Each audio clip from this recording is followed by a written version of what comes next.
Hey, this is Brett. Cindy. And living. We thought we'd do a little discussion, a little couch sitting, I guess. Weather ain't too nice outside today, so we thought we'd do it inside. Yeah. I haven't been feeling it as well either, so. You've been puny all week, so Yeah.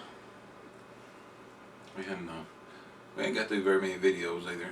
She's been sick and down on me, so weather's been bad. I ain't got to do much outside. Got a little gardening done yesterday right before it rained and kind of changed all the plans. I was thinking about the video today, thinking about putting my sweet corn seed in the ground. The wind got to blowing really hard yesterday afternoon. Really cold. Wasn't long it was raining, and it rained half the night anyway. And then today it's cold, so it's a good thing I guess you didn't put it out. And the days, I don't know if it ever got to 50 or not. Pretty cool. But the Weather Channel explained it about the jet stream being in an odd place. The reason we got crazy weather, it's normally not that warm in the middle of March. It's been 60s and 70s a day, and upper 40s and 50s at night, and that's more like April weather. Hey, it just fits everything else that's going on right now. Oh yeah. I like the craziness. Yeah. The craziness hit here Friday afternoon. Yeah. As I was getting ready to leave work, some people that came in wanted to know if we'd been looking at social media. Said that all the towns around us, which are bigger towns, they have Walmarts. They said the Walmart shelves are empty. People are buying stuff up left and right, especially toilet paper. I didn't figure that part out yet. Nah, I don't know either, but I decided I need a few more things anyway. We're pretty well prepared, but I need to stop at the store and get a few things Friday afternoon for supper. And I A few had extra run out of prep items. But Lysol spray, and me being sick, he didn't want it, so he decided he probably should have get some of that. And just kind of the house. I went to our little grocery store first. I picked up a few items. I kind of walked around, kind of eyeballed everything, see what was going on too. And it was pretty well normal in there. They said they'd been kind of busy, but everything was good. I came to the house, I don't know, a little before 5. I think I went back to town, went to the Dollar General for her. She needed, like she said, disinfectant spray and some stuff she could eat. And I noticed when I pulled in the parking lot, there was a lot of cars. I thought, uh-oh. Stepped inside our little Dollar General, and there was no buggies. But there was lots of people with buggies. I had to go out in the parking lot to find a buggy. When I did make my way to the back of the store, which most towns where your paper products are, it done been ravaged. In a matter of an hour, between where I stopped at the little grocery store to the time I went back to Dollar General, they had wiped that place out. I mean, there was no cleaning supplies of any name. There was no toilet paper. I mean, it was the typical things they talked about on television, just gone. And I finally did get back to the house. I said, I'm not going back. It's a good thing we got stuff stored because I don't want to go back to that crazy place. Our little town is less than 800 people, or less than 900 people. It's over 800 now. But so you can imagine going to a Dollar General that's wiped out. It hardly ever has everything gone. Most time it's sitting on the floor. There's so much stock they ain't got put up. You could actually walk in other than the people. Yeah. There's people I've never even seen before in there shopping. Well, they probably came over from the neighboring towns because the Walmarts were out. There was tags from other states stopping in, trying to hit everywhere they could, I guess. I'm sure they was traveling through, but... And the thing is people just need to use some common sense, I guess. I mean, just, it's not like you have to go all crazy and go buy a bunch of stuff. It's just get what you need and maybe buy an extra pack of what you need. I mean, if you're going through 20 rolls of toilet paper in 2 weeks, you really need to think about things. Because one, you're either using too much or you've got a lot more issues than the coronavirus. You got a lot of folks in the house. Well, now, I mean, I know people who have, one of my friends on Facebook, she has a large family, so people were really looking at her crazy because she had her buggy overflowing. And she just thought, people were looking at me like I was hoarding. I feed 10 people in my family. You know, when you have a large family, It looks like you're hoarding, but right now people are just... There's panic buying here because the only case I know of is 45 miles away from here. Yeah. I mean, it's 2 counties over, Dixon County. Oh, Dixon's got one now?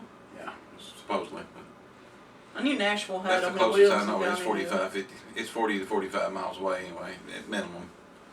But people are acting like it's already here and it's knocking on the door. They're buying up everything. I think a lot of it comes from the panic they hear on television. Everybody on television, every time the media came up, stores were being wiped out of toilet paper and hand sanitizer and what was that other item? Alcohol, rubbing alcohol. And the hard part about it is people are snatching all that stuff up, and then, like especially the alcohol and stuff like that, and then people who need it for like diabetics who need it to do their insulin and stuff, they can't find it. Mm-hmm. And people who didn't go stockpile toilet paper, who actually needs toilet paper, can't find it. And that's the hard part. It's like, and we was cutting up at work about it. There's a man I work with that farms. He grows corn. I said, well, it won't be but a week or two. You can start bundling up corn cobs and selling them. Alternative uses. well, now. Because people were just crazy to buy all this stuff. Well, your sister sent me a picture of that bundled up corn cob. I told him, no, we had plenty of seed magazines we could put to use. That was another that one of the YouTubers said. Keep all your paperback seed catalogs. I was like, we've been getting a lot of seed catalogs. They can come in handy now. Alternative for them. No, we wasn't part of the bunch. It went wild. We've been building up stuff for almost a year now. Really putting up a little bit of everything. Not buying a whole bunch of stuff, not spending a lot of money, but like you said, we go to the store, we buy 2 or 3 of something instead of one, put it on the shelf, and we rotate it and just keep it there. And we've got a comfortable supply. We don't have to go to the store. You know, my mom and dad do the same thing. My mom, when she opens something, she don't wait till she runs out of it before she goes. Every once in a while she'll run out before she gets back to the store. But once she opens something, she puts it on the list to buy more. Because once it's opened, it don't take long for it to disappear. And so she's always done that. You know, it come from us where we lived. When I was growing up, if it snowed, you were stuck. Because we lived under a hill and you had to walk out from under the hill, and that was never fun. So there was times when you didn't get to run to the grocery and stuff. If you walked out from under the hill, you still had 7 or 8 miles to go. Yeah, so I mean... 6, 7, something like that. And there's real store. She's always, for as long as I can remember, she's always done stuff like that, you know.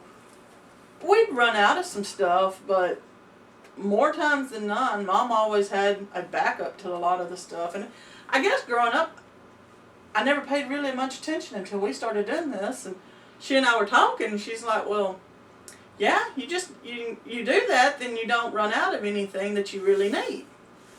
And I was like, started remembering all the times growing up that my mom always had. I never could understand why when we opened the pack of toilet paper, next time we went to the store, Mama bought another pack. I'm like, we have a whole pack, Mama. We just opened it yesterday. Mm-hmm. I know, honey. Okay. But it was always, once you opened it, next time you went to the store, you bought another one. And we've canned stuff for years and froze out of the garden. We always have food on hand, but we try to make sure we have a wide variety. Because it gets old after a while eating the same old thing. I think that's something a lot of people don't think about either is You can buy cases of SpaghettiOs. You probably won't eat them very long if you're tired of them. I despise them, but my kids loved them when they was little. They thought SpaghettiOs were the greatest thing in the world. I couldn't hardly stand to open the can; it smelled so bad. But I didn't think I'd say this very much, but I'm getting tired of yogurt and pudding and Jello too. you've had That's what I've been eating rough for the few last days. 2 or 3 days, so it's getting old. I'm wanting real food and something of substance and not stuff that just slides down the throat. And those things are getting worse every day. I watch the COVID-19 reports and see how it's growing. Not scared of it, but you have to be concerned. I mean, I'm supposed to be the provider and protector of the family. I'm concerned when something starts killing people and how close it is to here. And we're young enough, I think it'd be all right. But the older people that we know, including family members, it would be dangerous to them. Well, I'm just at the point right now is there's a purpose and a reason for all things. Yeah. And for some reason, right now, this is what's going on. I believe God is in control and He is taking care of everything. But I also know that there's times when He allowed things to go on. Yeah. I can't remember where that scripture was that I was reading the other day. Was it yesterday? About, fires and locusts and then epidemics and stuff breaking out. I just want you to turn back to me kind of thing. And it was in the Old Testament somewhere. But I was reading that and I just smiled and I'm like, God allows things to sometimes happen. To have us say, wait a minute, we're getting too full of ourselves and getting to be about ourselves so much that we're excluding Him. And He's the reason we're here, not us. Yeah. You still got to depend on Him. So, I believe God has got this in control. And I am thankful I live in a country where my leadership, our president, our vice president, have called on a time of prayer and seeking God for answers. I love the fact that we live in a country where we can talk about the Lord and we do have people who are godly men trying to lead our country. I mean, we all make choices and mistakes and things, and everybody has their own opinion about anything, but I was happy when I read Donald Trump calling today a National Day of Prayer, and That's the changed. picture of the Vice President having a prayer session before discussing, well, where do we go from here? And I like that. I like knowing that they're dependent on God for their direction. Because I believe God will direct them in the right way. Now, whether or not we all understand it, that'll be yet to be determined. Because God's ways are not our ways, but His ways are the right ways. I give Him credit for the way we've been prepping, the way we've been slowly buying stuff up. Didn't really know why, but I just felt the urge to step it up a notch. We really stepped it up after tornadoes last October. Yeah. Because they got really close and it affected a lot of people that we know. And it opened our eyes to just how vulnerable our little community can be. We looked through the stuff we had and realized, we had some gaps in it. We need to close a few more gaps up, put a few more things in storage. Even though technology is amazing things and people use it in amazing ways, and I'm thankful for a lot of it because I've been blessed to be treated by modern technology. Yeah. Been a few times I wouldn't be here today if it hasn't for the technology we have. But having said that, I also think God is trying to also say, hey, don't get so caught up in your technology you forget the ways I've taught you. Because a machine can't make tomato plants taste as good as a farmer. And it takes us all to do it all. You can't exclude any one person. Mm-mm. It takes everybody to make this country work. And the division and dividing that's going on, a divided country won't stand, but a united one will. And I think it was no mistake our founding fathers called us the United States of America. Mm. They believed in unity, and that's what we need to get back to, is being unified. It'd be nice. It takes putting others first. I was bothered by all the people that bought this stuff up and then they tried to turn around and sell it on Amazon, or robbing people that's really in need, I was taking happy to advantage see of those Amazon. that's in need. I was happy to see Amazon shut some of them down, just because. And the one on, he's been on the internet, I see it on Yahoo, what we see it on. Yahoo homepage, it had a man that had 17,700 containers of Hand sanitizer. hand sanitizer. Amazon wouldn't let him sell it. Because they saw what he was doing. He was trying to. He said he was Make a trying to be a profit. service to the community, but Amazon didn't see it that way. Well, it could have been a service if he'd left it at the shelves. Yeah. I mean, I'm not opposed to somebody wanting to buy 3 or 4 bottles and stocking up to make sure they take care of their family, but there's no need in wiping out the shelves just because you're scared. Well, I understood that him and a Or partner, you want to gain profit. him and a partner went around to all the stores and bought every bottle they could find. And they warehoused it, looked like in his garage. And they thought they was fitting to make a big sale, but they're having to find other ways to use hand sanitizer, But I mean, Germ-X. people trying to make a profit off of this situation, to me, that's low. It is. Because this isn't a time to make a profit. This is a time to help each other. An opportunity for us to show the world that we are the United States of America, that we can unite together and overcome things. We did it since the beginning of our country. That's what I like about the homesteading community that we've been a part of for the last 8 or 9 months. They seem to want to help each other. Yeah. People the channels that we go through, a lot of them are out to help other people. Mm-hmm. It's not about personal gain or not about showing off. It's about putting out information and helping each other and meeting people of like-mindedness and Sharing the knowledge that sharing knowledge. is quickly disappearing. How to grow things. There's more people that don't know than know how to grow things now. That wasn't the way it was when we were younger. No. I mean, if you didn't know how to grow plants, then you either grew up in a big city or you were hiding somewhere. Because everybody in a rural community knew how to grow a plant. My grandmother You knew how to garden. in her 80s was walking down the road to help her 80s? neighbor. 90s. She was 90 years old and she walked 2 miles down the road To help her neighbor to help her. plant some stuff. The poor old thing. Yeah, she always said that poor old thing. Her neighbor was what, 60. 60 or 70s.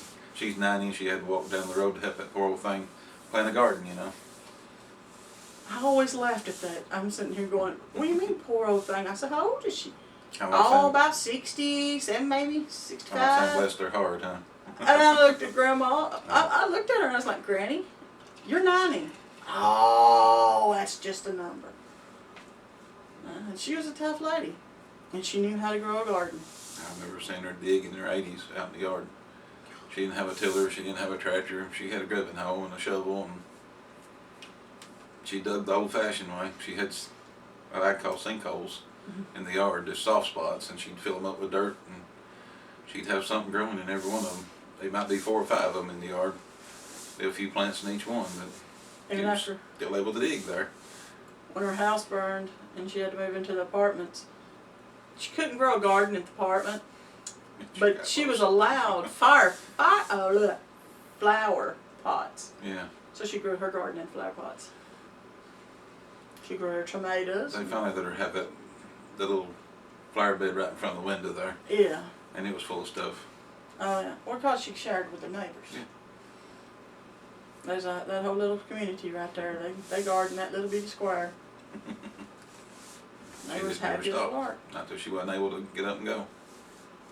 No. But I think that's what we're missing. We're missing out on the wisdom of our previous generations. We got to learn to share our wisdoms with each other. Yep. That's one of the reasons we started this YouTube adventure, was to share what we have learned over the years. Yeah. Hopefully things one a day little our different. kids or grandkids will want to listen to us.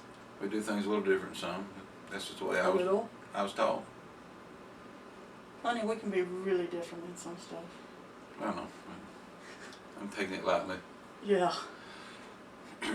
I've run into mixed different opinions over everything going on, and I guess that's the reason why I want to do this video, because I don't confront anybody over their thoughts. I listen to what they got to say and move on, but I think this is something to be concerned about, and something it wouldn't hurt to be prepared for, because you don't know what's going to happen next. It's the unknown, I think, that's what's scaring people. Mm-hmm. They really don't know what this thing's going to do, how it's going to affect people, and if it don't last much longer, it's a good test to get everything ready for. It's to see if you're ready.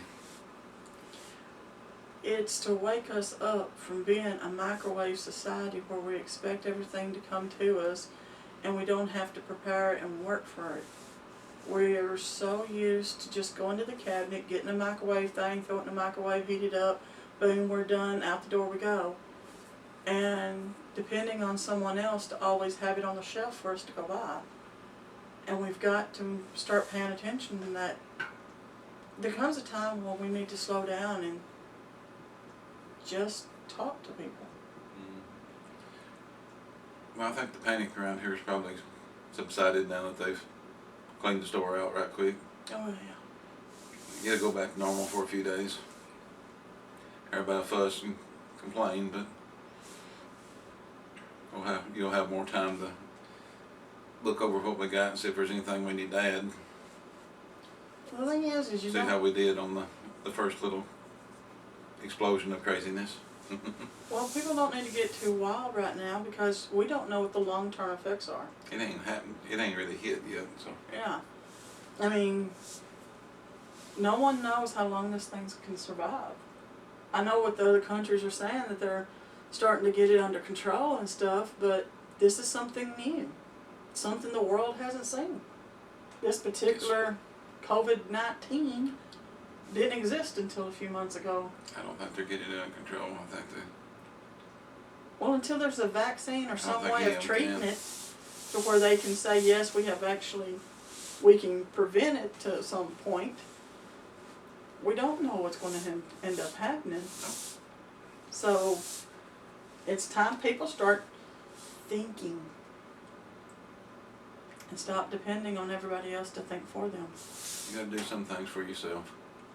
God will help us, but he won't. What's that analogy you was telling me? Our pastor always says God won't do for you what you can do for yourself. You know, he won't put your socks and shoes on for you, but he'll give you the energy to do it yourself. God will guide you. You gotta do a few things though. You got to listen Yep. and follow where he says go. I hate to be all gloom, doom, and despair, but it's a serious matter to me. Not enough to get scared and go buy crazy stuff, but I think it's valid enough. You need to pay attention to it and keep an eye on it. And I've said several times before, be prepared. I mean, that's and one of my favorite things, whatever that means to you, one of the things I say to myself a lot, every day there's a lesson to be learned. And every situation is teaching us a lesson. What lesson are we learning from this? Mm-hmm. And that's the key. We got to learn. Well, I guess we'll have a lot of time to learn, because The Weather Channel gave us another week and a half, almost 2 weeks of rain, chance of rain every day. So Yeah. we won't have a lot of time in the house. So probably won't be very many gardening videos, not unless we're dancing in the rain or something other. Now that I'm I was so getting, close yesterday getting something done. now that I'm getting maybe back on track, maybe I can get back to the Bible study things we were doing. We hope to get the Bible study started back. I miss it. Oh, the speech. Your Keeps speech is messing back up. good. It's it kept messing up to the point I couldn't explain anything. So I said, "Well, you can do them," and he's like, "We'll wait till you get back talking." They like the they like the back and forth part, Yeah. and Yeah. it helps too because as many times we've looked at this camera, it's still hard sometimes to look at the camera and say what's really on your mind. It seems to just it's gone. I Yeah. don't know where it goes. But I guess we've rattled on long enough. Yeah, I think so. Yeah. I hope y'all having a good weekend. Hope y'all have a good week coming. Stay safe. God bless.